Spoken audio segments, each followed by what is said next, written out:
not seeing as many greedy splits, these 2-2 splits and all these 1-1-2 splits, where all the teams are getting really greedy because there are just this more amount of players, more amount of teams that are going to contest your compounds. So we see a lot more teams play closely knitted together, making sure that they stay 4 guys alive towards the late game, because as we've seen in the vast majority of the game so far, the teams with 1 extra guy just continues to win these fights, because obviously if you're in a 2 versus 1, 3 versus 2, 4 versus 3, you have the upper hand by default. Yeah, and I mean, you're saying that we just literally saw it in the final ending of that previous Aaron Guild. You saw Vampire, they did have 1 less player, and it kind of ended up hindering them. I feel like if Vampire would have had those 4 players, they would have definitely ended up winning that. And we do see TJB making sure that some of the players from Box Gaming back off. They don't want to be anywhere near them. Actually, Vampire Esports backs off.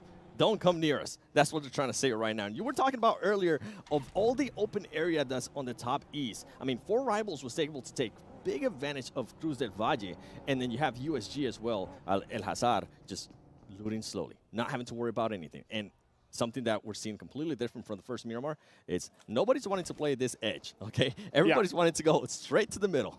Yeah, exactly. We see Box, we see CJB right now.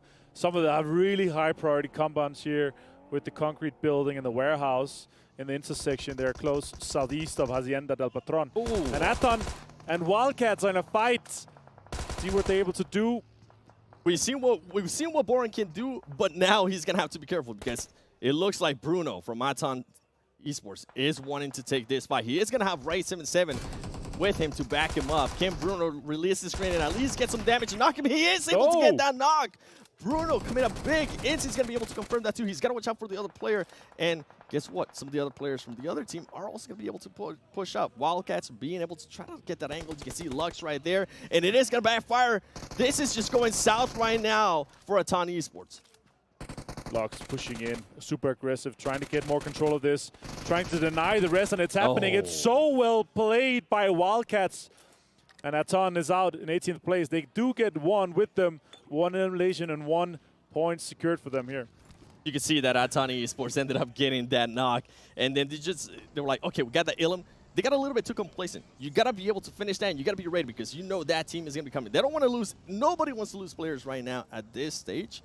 And just go back and watch that battle. Okay, Aton Esports, you got to be able to learn a lot. Marv, Rocky right now trying to be sneaky. He knows that there's going to be a buggy right there. Oh.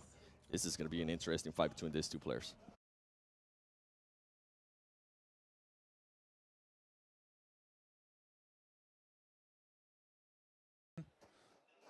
Now, let's see what they decide to do. Reagans, he's going to... Oh, my God, that is so clever. Repositions the car, gets out. Morph could completely disengage from this fight. That's a good another nade. Let's see the next circle pop. It's coming up slowly here. This could be a huge one. We still have teams that are trying to get in from literally everywhere where we saw them drop. And then you have Damwon Kia. I mean, I think they're still thinking of that previous Miramar. Everybody was just playing edge. They're playing it super, super slow. I don't blame them. Oh. And this is going to work out wonders for them. That is going to work great. Obviously, they don't know this, but they have so much space to rotate into.